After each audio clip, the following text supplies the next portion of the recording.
Hey guys, so I want to thank you again for catching this episode of Unplugged. This is going to be part 2 with my buddy Vince, and we continue to talk about his journey from the Bronx to living in LA and becoming the MC announcer for the Clippers. So without further ado, here is my interview with Vince, and I hope you guys enjoy. So for you, like how long have you been doing the Clippers thing? When did you move out here? Like when? I came out here, like I said, this is all relatively new to me still. That's why everybody's world was crushed by COVID in some way, shape, or form. So I can't be too upset about that. That's why, I continuously push on to see again whatever the next opportunity that I can achieve, even from the comfort of my couch, Adapting. So you gotta adapt. So and I do wish I would have done like some theater or something in college. That would have been a little bit beneficial. But I've taken like improv classes here and there sometime. But I've been hosting constantly for, like I said, about 10 years or so. And I moved out to LA 2019, so I've only been out here for like a year and change. So it hasn't been long. Since you has not been long. Maybe that's why I said I didn't even have a chance to get cocky on them. You know what I'm saying? If I had been like in my second or third year, I'd be like, I'm the Clippers MC. You're very humble. So here's the thing. I can see people in their successes and I can accept their arrogance, but when somebody has a very substantial career, yet they're very humble and like they treat you as an equal and like one-on-one, like you and I sense when we talk, there was a sense of respect. You never talked down on me because business is different. Some people look at people like I get it. It is because I both MC and DJ because like for me, like you have to DJ to MC, or like people want both. People like it's hard to like get what. And although I get MC jobs too, but like for the most part, I get both because I could do both. I can MC, and I wish I knew how to DJ more too. So. Dude, it's if you have rhythm, it's not hard. I could pretend to be a DJ very easily, but I would never say, "Oh, book me as a DJ." I would never tell people that. I respect the DJ craft too much. Well, it's funny because sometimes you DJ and you work with MC, and the MC is like he's just an MC or she, and they're just kind of sometimes they're jerks, sometimes they're not. It's not consistent, but and that's why for me, like however big that I get or however success I get, I always try to remain humble. Like my team when we go out to do jobs, like I could just come in. Technically, I could come in, perform my job, and leave, but I still wrap the wires. I still help clean up. Like I'm part of a team. Like I feel like when you are, however big your status is, you need to still be like part of the team. Be like, willing to get a little bit dirty at least. Yeah, I know Ryan Seacrest's probably ain't rolling up his sleeves at every show. Like, at least he's the simple things like saying hi to everybody. Oh, you need help with anything? Or at least having the ability to have an understanding of what everybody's job is around you to make everybody's job collectively easier and not like I'm just the asshole stepping on set. Like everybody obey me. I'm with the microphone. Like I feel like kindness comes back in waves. One small act. Because I know for a fact the fact that I do that, it makes my team stronger. It makes them trust me. It makes them want to not let me down. Because they know that I have their back, so they have my back. So future for anybody who's working in any type of career, be humble and like help your team and be part of the team. Don't be like on a pedestal. Like be part of that team because they're the ones. You do not have your career or your status without that team, without those people. So that's why I always and that's something that I felt with you when we worked together, and because you didn't have to. like that. Like I was hired to do that, and like you didn't have to come down on your own time to see what was up and stuff, and you came out to learn and to see what was up. That's why I was there. Yeah, no, but dude, much respect and like also I wish we could have worked together more in the future, but we will eventually. At some point. And I honestly feel like that's the only reason that, and I appreciate you for even, hitting me up for this opportunity to hang out and chat with you. Yeah, man.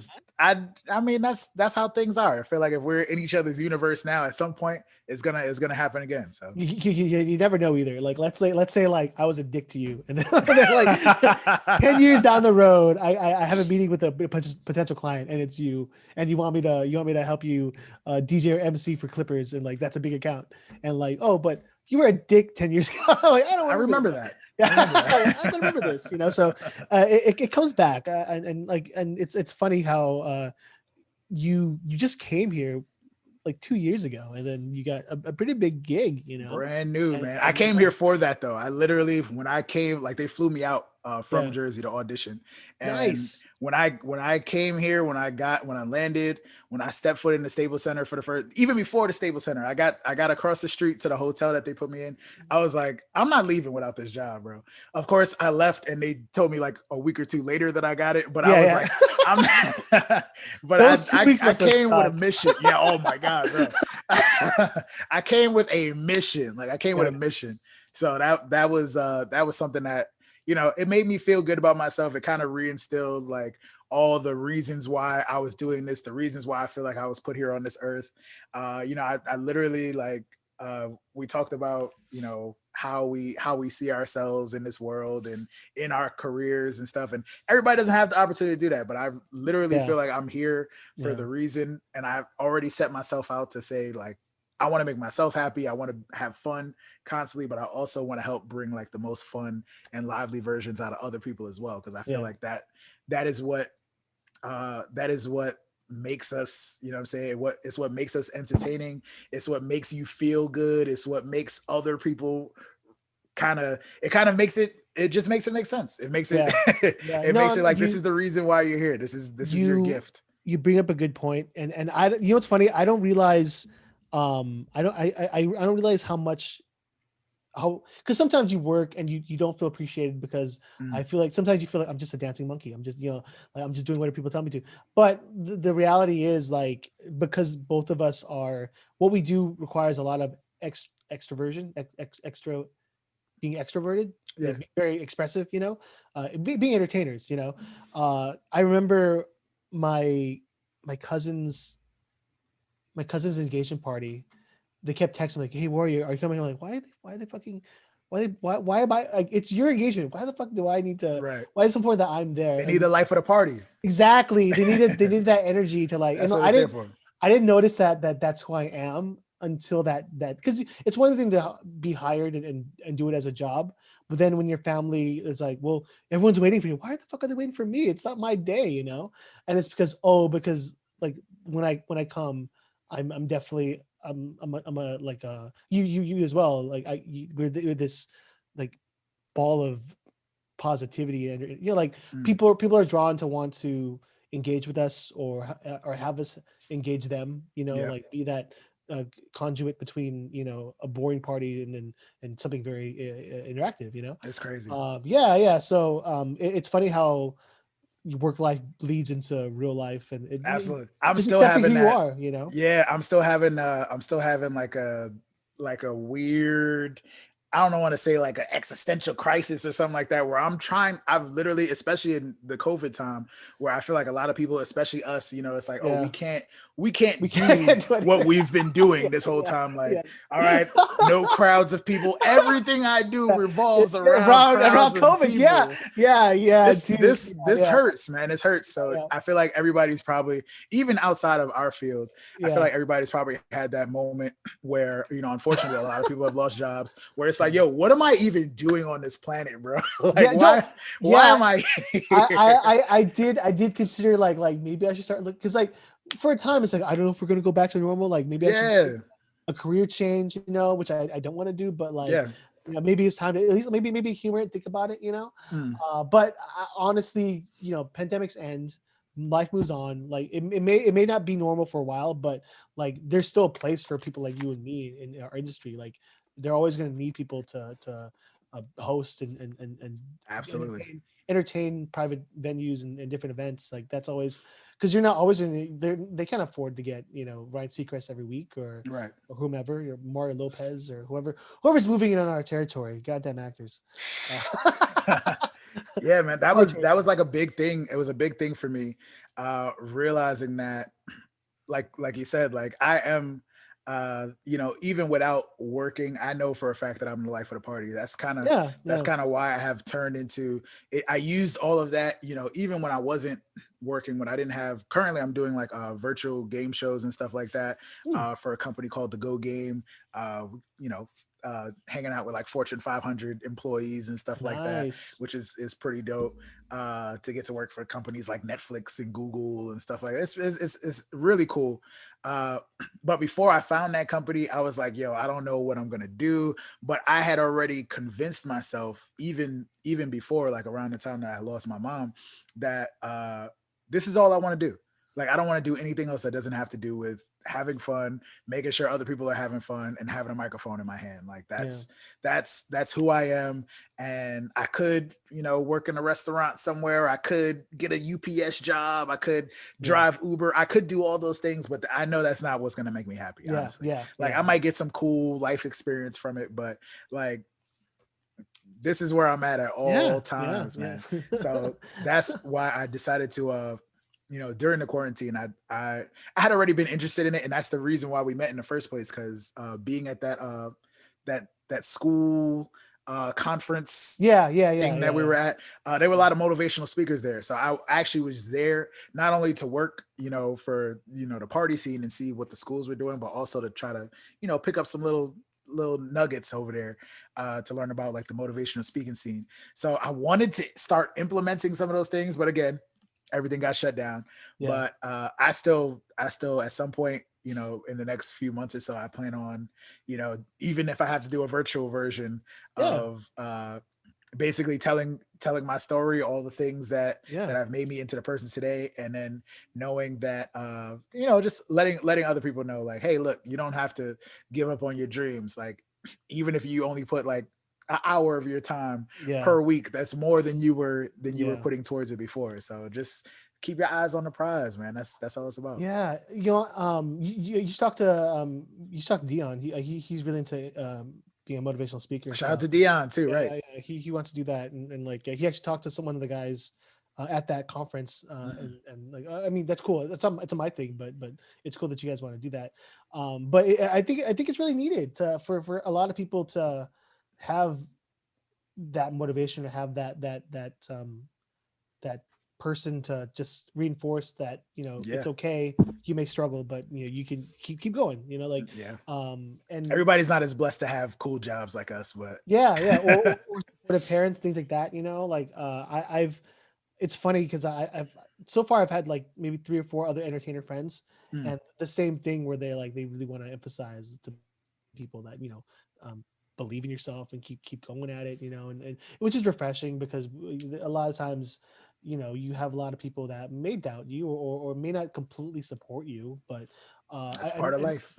And I think amongst artists, we should always be supporting each other to pursue our passions, and I really think that true happiness comes from pursuing passion, and not from absolutely not from, and whether that passion be having a family, or that passion be your own garden, but like passion is relative. Passion is it's what keeps me going. I wanted to ask you about, if you don't mind, about when you lost your mother, because I feel I want to bring it up because I want to see if it relates to me in terms of my experience with my father. Did you go through, when your mother passed, did you go through a sense of depression that you need to get out of, and then did your work help you? Was there a moment that the experience kind of help you into your career, basically? Dude, hitting the hard hitting questions. Yeah, I'm sorry. No, I appreciate. I have very similar experience. I want to hear.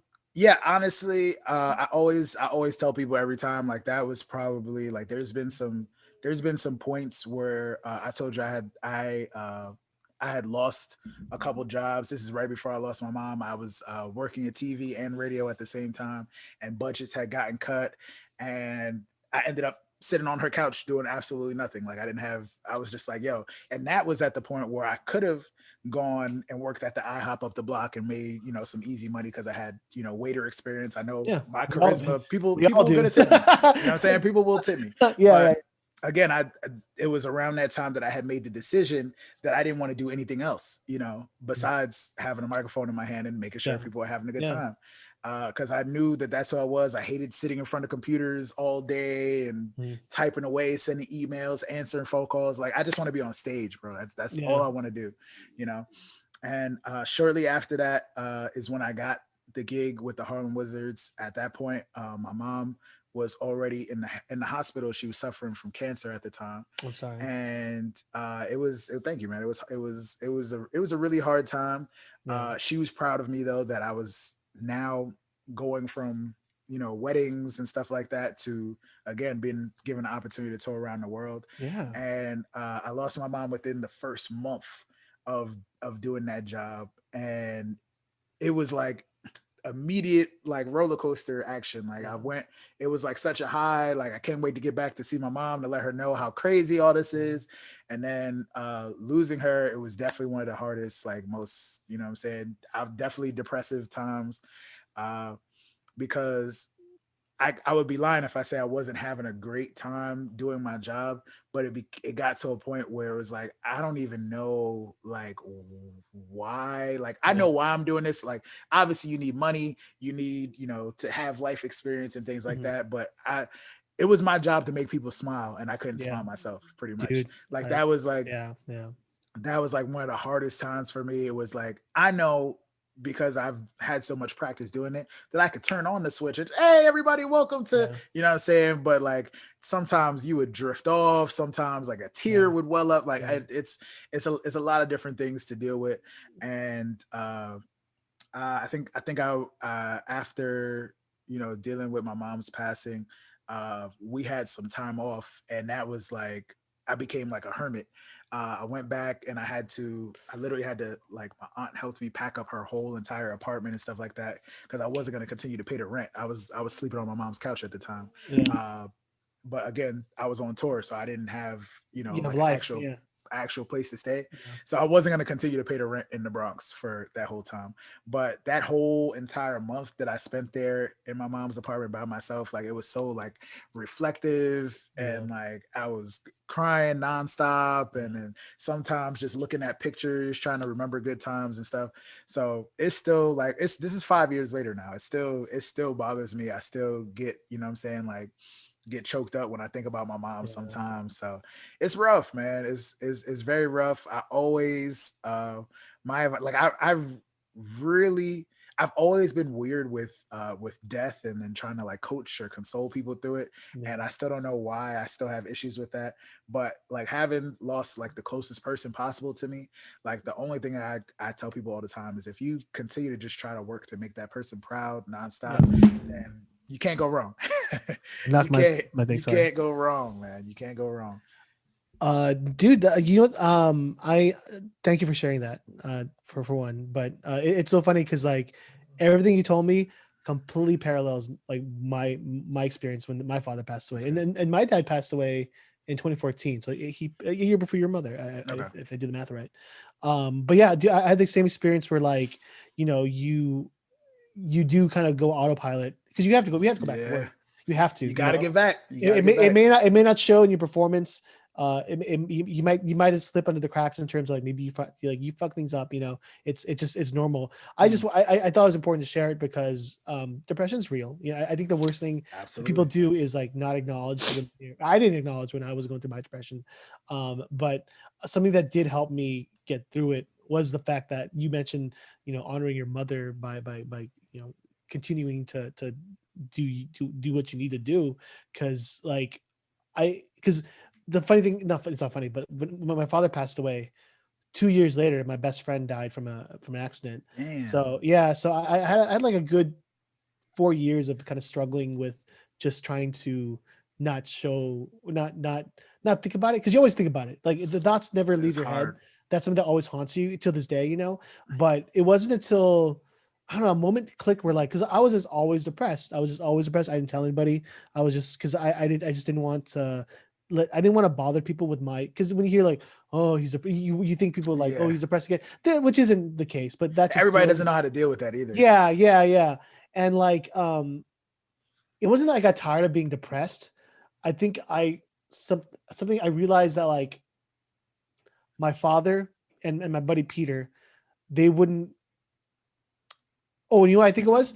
I started working more at Disneyland. I started doing more jobs at Disneyland, Oh, and I wanted to, you want to tell someone I got the job at Disney. You want to tell someone, and I couldn't tell Peter, I couldn't tell my dad. They'll never get to experience those moments with me, and mm, like they'll never get to experience those moments. So it's like it clicked in me. Where like I was like, I can't keep being depressed because like it's not fair to them who and like they can't live another life. They'll never be able to swim with dolphins. They'll never be able to like go visit China. Like they'll never get those opportunities, but I mm. can. I still have those opportunities. And if So you that's wanted to when tell them that, then they definitely would.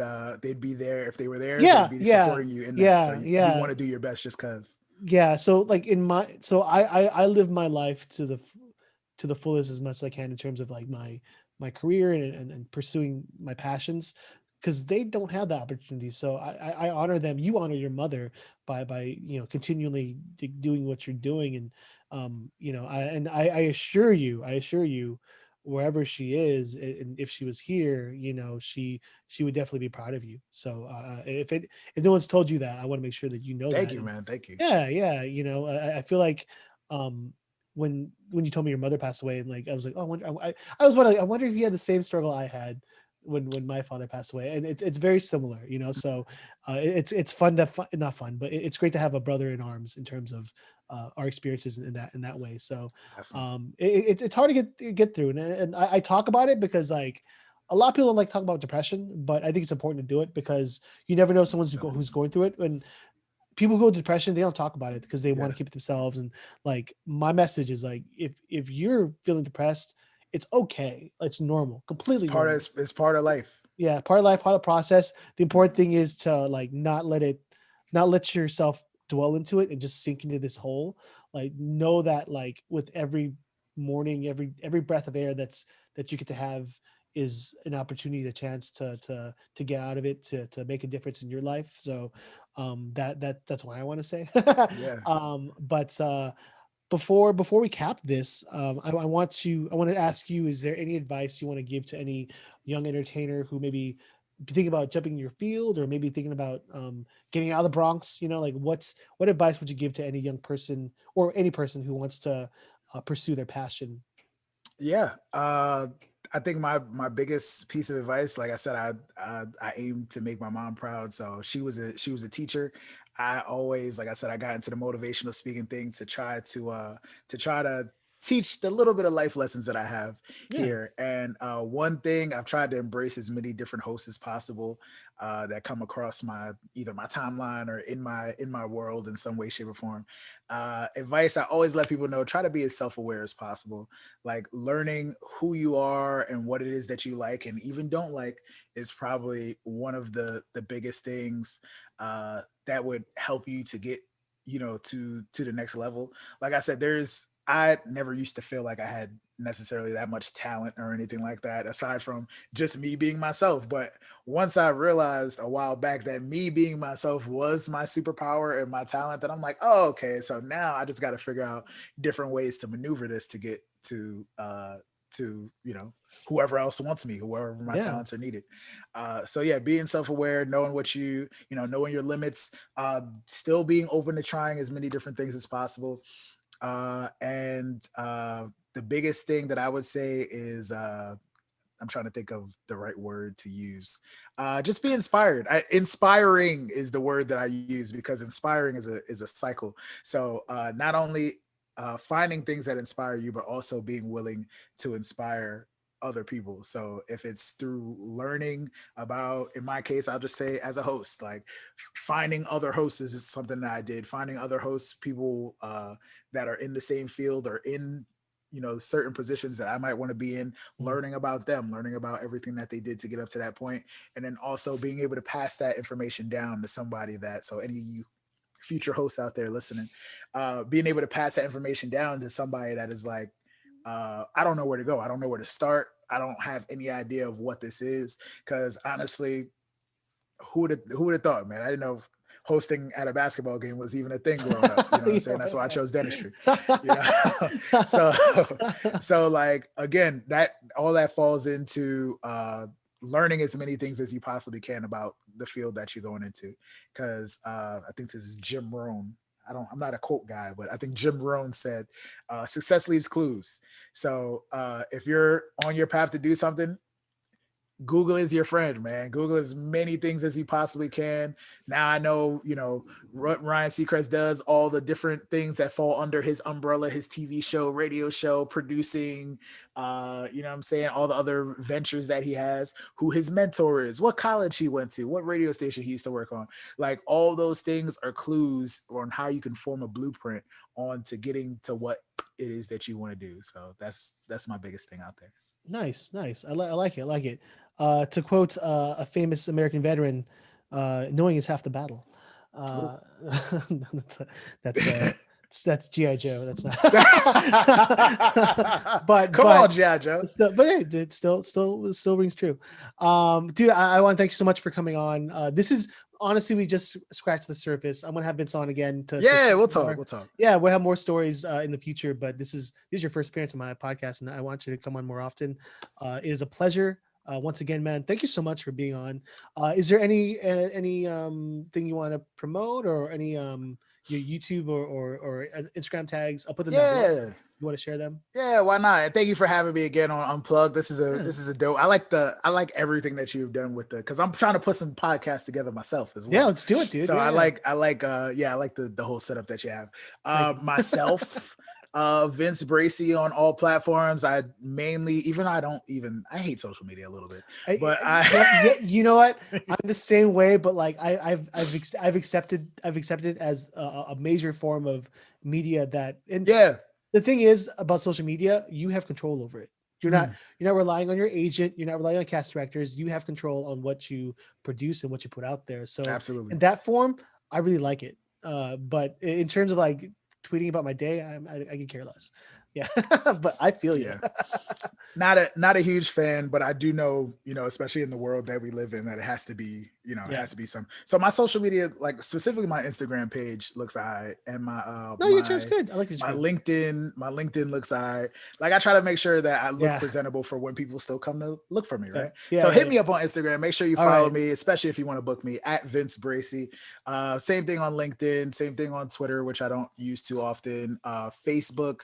My YouTube channel is Vince Bracy. I have some old interviews that I've done on there. Plan on putting some more content up there. Yeah. I have a show that I do. The most recent project that I've been working on consistently, the Jazz Vince Show, JASVYNCE, YouTube channel I started with my girlfriend, where we talk about Married at First Sight and other things in here. We try to become YouTubers. No, dude, I've been wanting to do a reality TV. I've been wanting to do reality TV like T-Sesh. Yeah. Because I've been watching a lot of reality TV on quarantine. So okay, I mean you got no choice. Yeah. So dude, I'll let me know. I'll come on. Awesome. Did you watch Real Housewives of Atlanta? Yeah, Married at First Sight is as far as I've gone so far. No, you got to jump on 90 Day Fiance. Oh no, we watched that. It's too much to do. It's too much to do we might at some point. We might do a recap show. Please call me on. I want to be part of that. Yeah. That show is a lot, and there's too many different couples. We'll figure it out. It is the fine wine of trash. Let me tell you. I'll give you that though. I'll give you that. The producers, every once in a while, I'm like, these producers, I don't know where they found these people at, how they set this scenario up, but I'll give you points. It makes good TV. It does make really good. I mean, as bad as life gets, I can watch 90 Day Fiance and be like, my life's not that bad. It's not that bad. TLC does a good job at that. Between 90 Day Fiance, like the 1,000-Pound Sisters, the Hoarders, like they always just trying to make you feel good about your life. It is the learning channel. It is the learning channel. I am learning not to be, exactly, not to be on TLC. But hey, man, thank you so much for being on. Thank you for being yourself and being that positive energy. And like it's lingered. It remains when I think of you. I think of you in a very positive light. So, when you get back to work, I can't wait to see you back to work at the Clippers game or whatever you do. Absolutely. If I get some tickets in the future, that'd be cool. Hey, we'll see. Hopefully, if they let me in, hopefully we'll see. But thanks for coming on, man. I think we'll end it at that. So guys, don't forget, check out Vince on all his platforms. Keep an eye on him back at Clippers games. Please check out his YouTube channel, and he will. If you ever need Vince, he has his microphone on hand. So just hit him up. He will be there. Yeah, especially for hosting gigs, specifically the virtual ones for the time being. Like, come bring them my way, man. All right, I don't charge that much. Let's hope they get to you. Thanks for watching, guys. Be safe, be kind, and I'll see you on the next one. Peace. Thank you again for catching this episode of Unplugged. It was great talking to Vince and hearing his journey. I left down below all his socials, so check him out on Instagram. He has a YouTube channel as well. And don't forget, in case you're on your walk, on a workout, or long drive, you can catch Unplugged on audio form on Apple Podcasts, as well as Spotify, Amazon Music, and also Pandora. And don't forget, there is a Linktree link down below to all my socials, so you can check out me on Instagram, Facebook. So once again, guys, thank you so much for watching. I'll see you on the next episode of Unplugged. Be safe, be kind, be you. Peace.